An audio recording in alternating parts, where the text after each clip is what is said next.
like I said, this is going to be one of those assignments I don't want you using your calculator on, except for attempting to find numbers that will divide into other numbers. We're going to be using something called a division ladder today.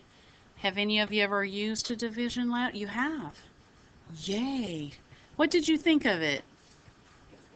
Well, it was weird. Okay, I'm not even going to lie to you. I agree with you. When I first learned it, I didn't like it. And then I got comfortable with it, and I thought, oh my gosh, this is amazing. So,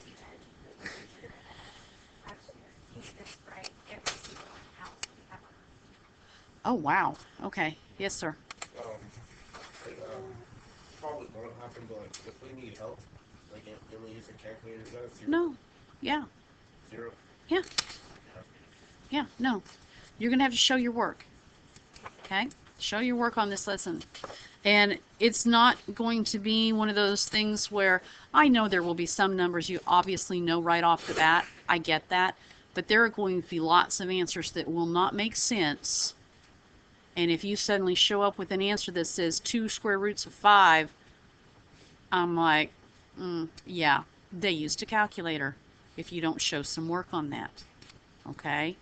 So if you don't understand it, you just need to ask for some help and get some help, because it's really not difficult to do once you understand it. All right.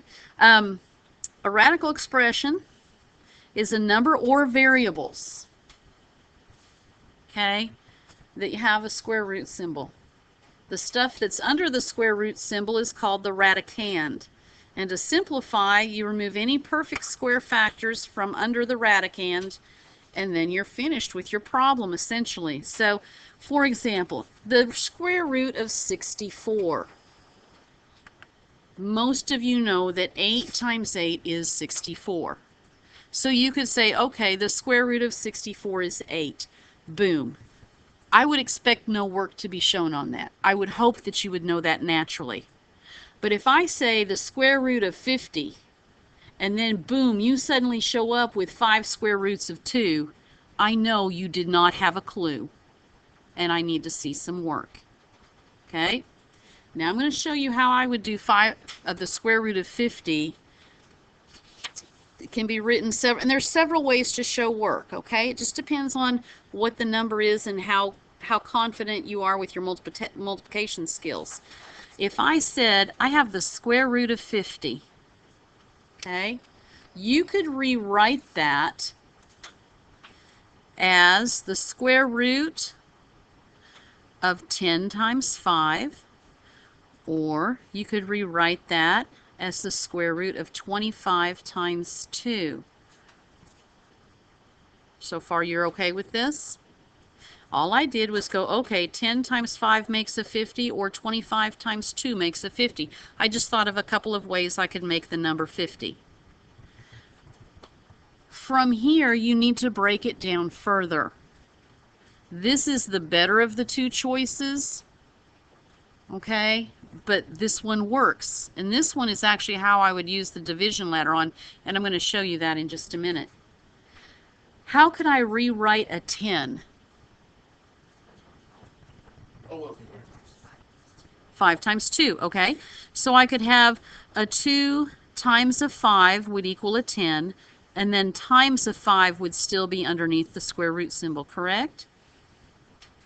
The same thing is here. I could rewrite 25 as 5 times 5, and the 2 was still there. Anytime you're using a squared root, it means I need 2 of them, 2 of the numbers, don't I? Well, notice that these 2 numbers are the same, and they do actually make a 25. And what is the square root of 25? It is a 5. That means I could remove the square root, and it would go to the outside of the radical sign. But the 2 doesn't have a nice square root, does it? So it would have to stay under the radical sign. The same thing would happen over here. So regardless of how I broke it down, once I got it to all prime, notice this is all prime numbers, and we'll talk about what prime numbers are in a minute. Once again, these 2 make a 25, so what I'm really doing is I'm taking the square root of the 25 and removing that, so it's a 5. And the 2 is still left underneath. Okay, so 5 square roots of 2 is the correct answer. And I'm going to do it one more way. And this is the division ladder. This is once you understand this, this is one of the fastest ways to break numbers down like this. You can sit and think about, okay, what times what would make it, and blah de blah de blah, and by the time you get there, I can be finished with the division ladder. Okay, so it's your choice. I'm just giving you options at this point. I will always use the division ladder. The division ladder says you start with the number, and then you use only prime numbers to break it down.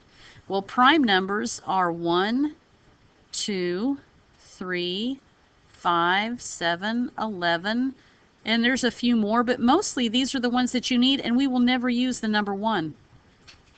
So a prime number is a number that has, the only thing that creates it would be 1 times itself. There's no other way to divide it or break it down. So what prime number would go into the number 50? Doesn't matter which one you choose as long as it works. 5, okay. A 5. And this is the beauty of the division ladder. It doesn't matter what one you start with. As long as it divides into it, you can start with a 2, you could start with a 5. We'll get the same answers in the end. So I'm going to make an L for ladder. And the prime number that I think goes into 50 is a 5. 5 goes into 50 how many times? 10. Is 10 a prime number? No. What is a prime number that will divide into 10? 2. Please turn your phone off. 2 goes into 10 how many times? 5. All right. Notice that I got the same numbers, a 5 and a 5 and a 2, that I did when I broke them down up here.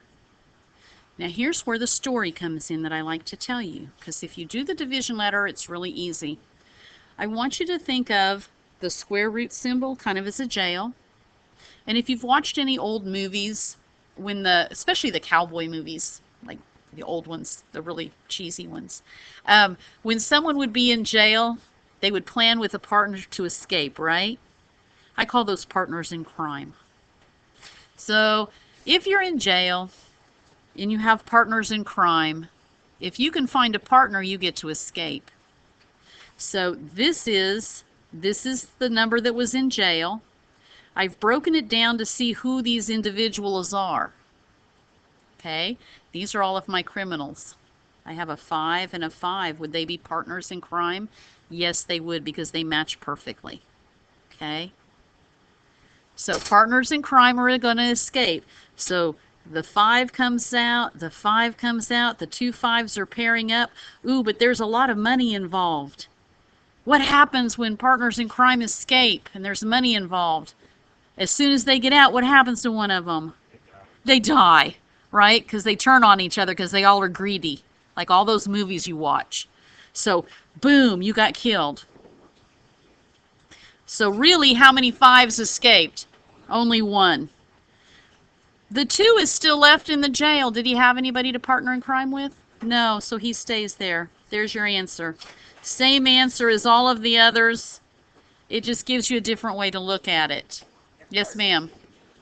No, it's all going to be on the video. We're going to do more of it. It's video. You don't need to take a picture of it. It's all going to be there. We're going to do this more. Okay. Huh? There we... I love that. You get candy. They're partners in prime. No, I said they were partners in crime, and he changed it to prime. That's beautiful. That's super awesome. Okay, so let's look at the try it. Hang on. Okay, here we go. There we did. Okay, let's try this. Okay, so I've got a 27 n to the second power, right? So there's the guys who are all in jail. Then this is the example that's in your notes. So just watch and see what happens. Okay? So the 27 needs to go to jail and be broken down. So I've got the 27. There's the L for the division ladder. What number would divide into 27? A 3, can't use 9. 9's not prime. But it makes a 9. 3 goes into 27 9 times. Is 9 a prime number? No. What number works? 3. 3 divides into 9 3 times. Is 3 a prime number? So I'm finished. The minute you hit yes, you're done. Now pair them up and shoot one. All right?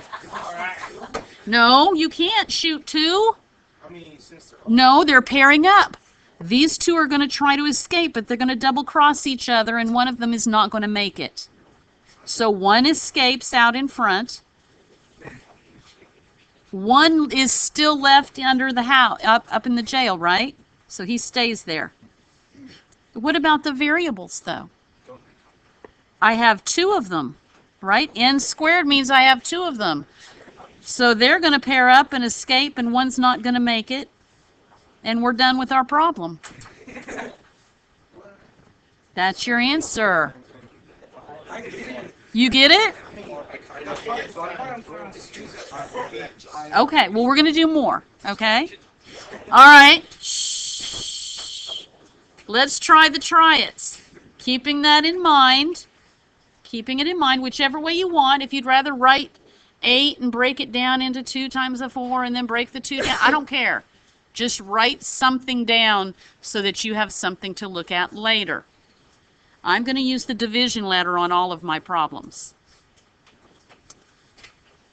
Okay, so there's my 8. There's the ladder, and I have to use a prime number. What number would work? 2. 2 goes into 8 4 times. Is 4 a prime number? No. So that means I have to divide it further. 2. 2 goes into 4 2 times. Is 2 a prime number? Is when you end with a prime number, you're done. Now pair them up. Get rid of 1 because he didn't escape. So I have one of the 2s that got out of jail, but the other 2 has to stay in jail because notice he did not pair up with anybody. Yes, sir. Doesn't matter. Any 2 is fine. There's no, as long as they match, it doesn't matter where they are. Okay? Now what about the y values? I would have 2 pairs, right? Y, Y, Y, Y, Y, Y, Y, Y. All right. So I pair them up. So for every pair, only one of them is really going to make it, right? So that means this Y is going to escape and one of them doesn't. And for this pair, one of them is going to escape and one of them doesn't. And then I have one that didn't have anybody to partner up with, so he has to stay and wait till he finds friends. Now, what is y times y going to equal? Y squared. So my final answer is 2y to the 2nd power times the square root of a 2y. How are you doing? Okay? All right. Okay, let's move to the next one. Yes, sir? Question? Okay. Do the next one. See if you can get that one right.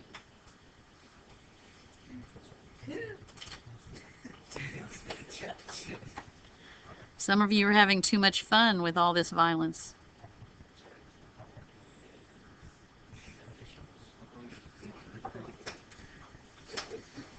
Okay. Get busy.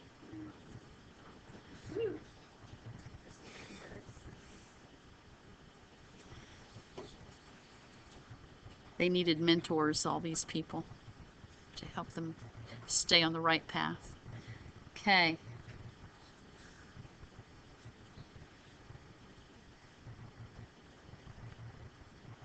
So what did you get for the escapees? X and then y to the 3rd power, because there were 3 of them. And who did not escape? X and y. Good job. Because this guy and this guy did not escape. Okay? No, it's that I did use that method. I paired them up and eliminated one. I did. I haven't changed anything.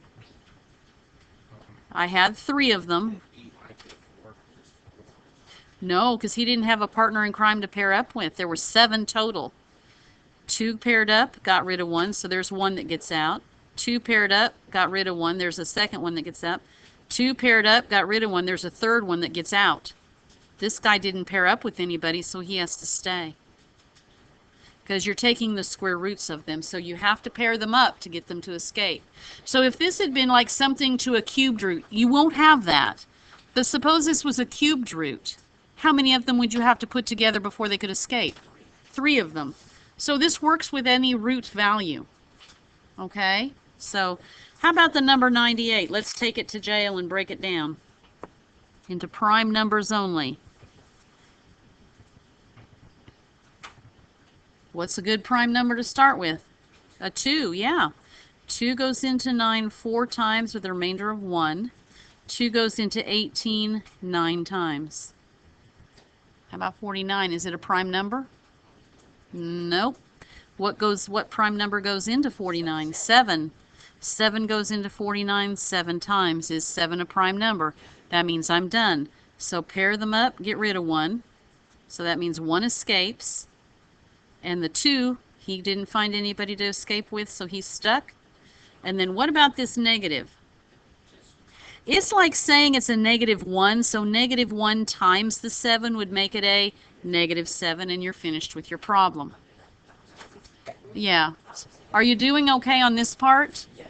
All right. I want to do what's in the notes, but I don't want you to see it because I want you to see it up here. It goes much better if you do. Suppose you have, this is in your notes, so there's no reason to write it down, but do work this problem with me in class here. All right, how is this problem different than the other ones we've done? There's something on the outside, right?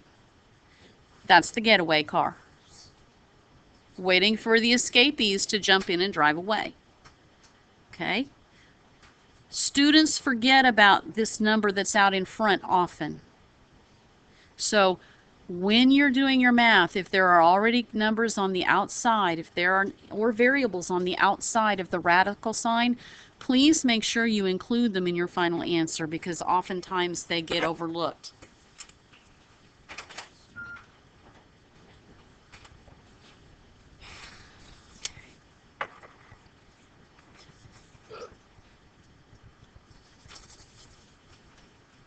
Okay, so let's break the 20 down to the division ladder. So we have a 20. What prime number would work? Okay, cool. 5. 5 goes into 20 how many times? 4. Is 4 a prime number? No. What prime number would go into 4? A 2, and it leaves me with a 2.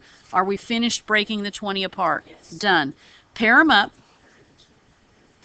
Kill one of them, okay? Now this one's escaping, right? Don't forget the getaway car's already there. So we have a 3 that's already on the outside of the jail. The 2 is going to go join the 3 on the outside. Anything that accumulates out here gets multiplied together. Anything that's left underneath gets multiplied together. In the end, you just multiply everything together, okay? Whatever's outside, whatever's inside. So the 2 is on the outside. What about this 5? He stays inside. He couldn't escape. Okay, I've got some ends here. I've got 3 of them. So one of them is going to escape, right? And one of them is going to be left behind. I'm multiplying all this together. What's a 2 times an n times a 3? A 6n times the square root of 5n, and that's your final answer, and that's what's in your notes. So it's not any different. It's just make sure you include the getaway car or the coefficient out in front, okay? Yes, sir. So if there's not a prime number, you need to go to If it's not a prime number. No, like 3. 3. If it were a 12, it could have been a 12. It doesn't have to be a prime number out in front. Whatever's out in front, doesn't matter what it is, gets multiplied to whatever escapes. Okay? All right. So let's look now at the next example.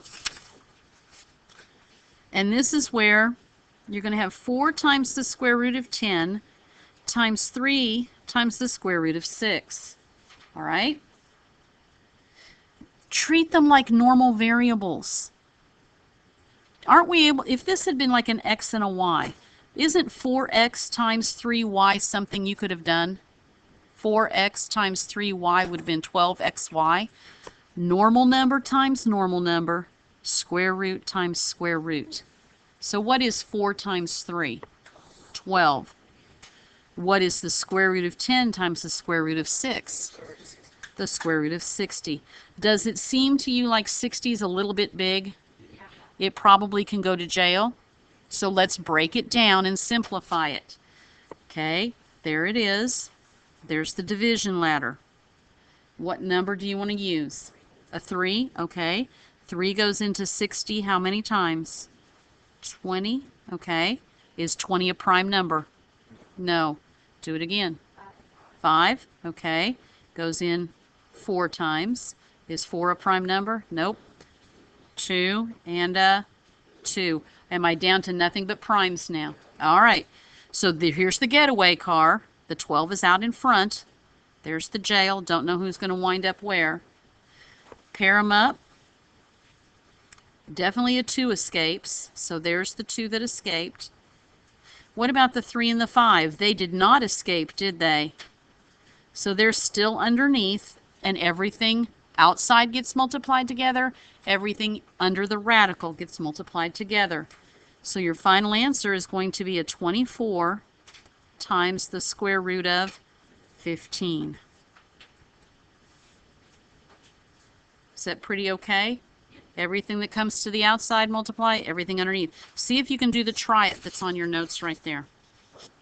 Right here. And remember, if there's not a number out in front, we always assume a 1. So normal number times normal number.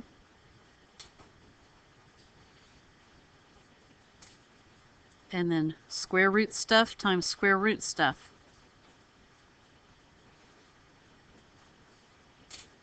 So 3 times 3 becomes a 9. And what are the x's going to turn into? How many total x's do I have now? 6 of them. I need to break this down a little bit. Do you know what the square root of 9 is? It's a 3, so the 3 is going to escape and go to the front. He's removed.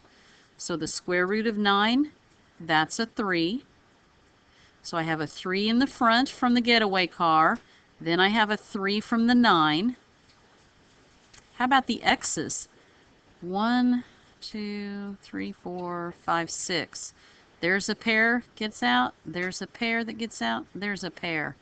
So I'm going to have x to the third power. So 9x to the third power. Nobody's left in jail. Sometimes that happens. Everybody escaped that time.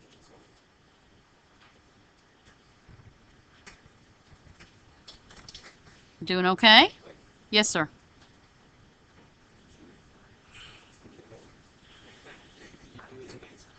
Okay, right here, 9 breaks down to a 3 times 3. I know the square root of 9 is 3. So that's where one of these 3's came from.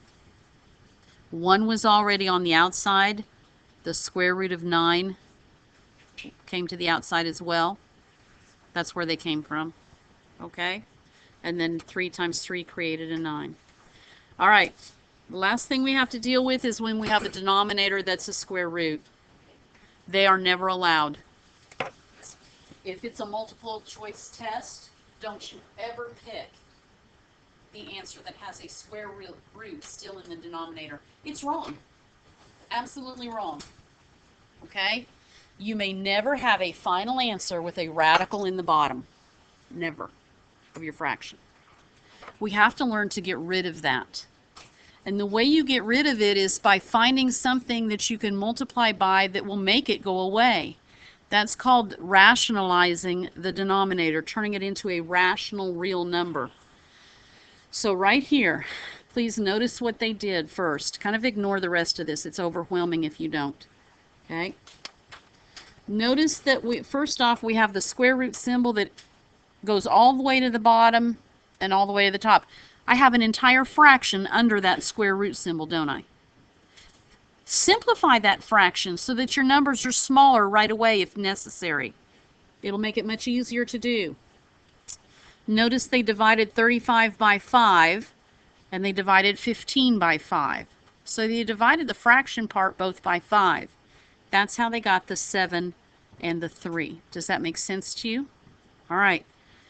Notice the second thing they did here is they separated the square root symbol. They put it to the top and to the bottom. They separated that. You can do that. You don't have to do it, but you can do it. It makes it easier. So far, so good? All right. Now remember, I'm wanting to get rid of the square root that's in the bottom. Does it make sense to you that the square root of 3 times the square root of 3, what would that create? The square root of 9, which is a normal 3, isn't it? That's your ultimate goal, is figuring out what times that square root would create a normal number. Well, if you take the denominator and just multiply it by itself, that will always create a normal number. The square root of 7 times the square root of 7 would create the square root of 49. What is the square root of 49? 7. It will always eliminate your square root symbol, okay? The problem is, whatever you do to the bottom of your fraction, you have to then again do to the top part of your fraction, the numerator. So if we decide to multiply, so now we're at this point, now we're at this point, we have this problem right here. If I multiply the bottom of this problem by a square root of 3, I have to also multiply the top of the problem by the square root of 3. And isn't that really just the number 1? Any number over itself creates a 1. So that way I'm not changing its value, but I'm treating both the bottom and the top equally. Now I'm going to multiply straight across and watch what happens. Square root of 7 times the square root of 3 turns into the square root of 21. The square root of 3 times the square root of 3 really turns into the square root of 9, which in turn is really just the number 3. Didn't you get rid of your radical symbol very quickly? Essentially you did. Let's see if you can do this. Try it with the same idea. Let's simplify your fraction first. So what would this fraction become if I simplified it? Oh, if you divided by 2? Could I divide by 6? Yeah, let's divide by the biggest possible. So if I divide both the top and the bottom by 6, I would get the square root of a y or a 1y on the top and the square root of a 2 on the bottom. Correct?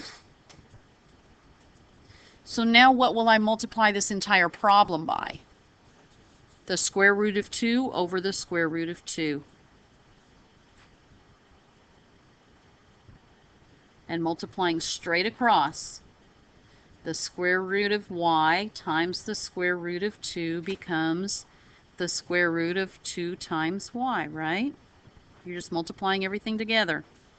Down here, the square root of 2 times the square root of 2 is the square root of 4, which is actually a 2. You cannot simplify this 2 and this 2. This one's under a square root symbol. This one's not. You can't do it unless they're both the same type. That's your final answer. Now I want to show you something on this one that you can do. You want to create the smallest possible number you can. Okay? What is the smallest possible number that an 8 could make if you multiply it by something that would actually have a square root? 8 times 4 would be a 32. That won't work. 8 times 2 would be a... Does 16 have a square root? Okay. So could you multiply by the square root of 2 over the square root of 2? Instead of an 8 over 8? Because 16 has a square root, right? So if I could multiply this by something that would make a square root, I could get there much faster. So if I said it was a square root of 2, what's this going to turn into now? This is going to become 6n, the square root of 6n on the top. And on the bottom, this is the square root of 16, which is now actually a 4. I got there really quickly by doing that, didn't I? If I had chosen an 8, I could have still gotten there, and I want to prove it to you, so don't be overwhelmed. Stick with me here. The square root of 3n over the square root of 8. Because let's say I couldn't think of anything. Let's say your brain had a headache or something and you just couldn't function. Multiplying straight across, that becomes a 24n. And on the bottom, the square root of 8 times the square root of 8 is the square root of 64, which in turn is just an 8. But 24 probably could go to that division ladder and be broken down further, and you have to make sure that things are simplified as much as possible. So if I were to break down the 24 and divide by 2, I'd get a 12. If I divide by 2 again, I'll get a 6. If I divide by 2 again, I'll get a 3. So this 24 is actually going to turn into a 2 escapes. This 2 and this 3 don't escape, so 2 times 3 is a 6. The n didn't escape, and it's still over an 8. Do you see where the 2 and the 8 could simplify now to a 1 over 4? Do you see that? But is that a lot more work than what it was if you picked a smaller number to begin with? You still get the same answer, but it takes you longer. Notice you got here in just 2 steps, and down here you had to do a whole lot more work to get there. So when you're rationalizing that denominator, try to find really small, start small. Go 8 times 2, 8 times 3, 8 times 4. Try to find something that has a square root that's easy, okay? It'll make your math much simpler. You don't have to, but it'll be much easier. So your assignment's on the front of the notes. And the first sets of problems, 2 to 10 and 26 to 36 even, those are very much like the first 2 parts of your notes, the first 2 examples. This last 5 or 6 problems are like the very last problems with the denominator. But I'm warning you right now, tomorrow's assignment is nothing but the denominator problems. Okay? So we're going to stay on this for a couple of days, but you have to get good at rationalizing the denominator. All right? So you've got about 5 or 6 minutes to get started. Remember, we're not hovering at the door, so try to get busy.